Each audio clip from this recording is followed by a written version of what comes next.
Dito sa ating latest satellite images, itong mga makakapal na kaulapan dito or itong linya ng mga makakapal na kaulapan na umaabot dito sa silangang bahagi ng Southern Luzon at Visayas ay ang epekto ng shear line. So makikita rin natin dito itong signature ng mga scaly-like features o yung mga makaliskis na kaulapan sa silangang bahagi naman ng Luzon ay yung signature clouds ng tinatawag nating northeast monsoon o yung malamig na hanging amihan.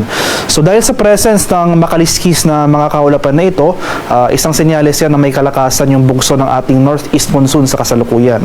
So in addition sa mga scaly-like features ng mga clouds na ito namang makakapal na kaulapan, itong linya ng mga makakapal na kaulapan ay ang epekto naman ng shear line. Ito yung boundary o yung salubungan ng malamig na hanging amihan at yung mainit na hangin na galing sa Karagatang Pasipiko, yung tinatawag po nating easterlies.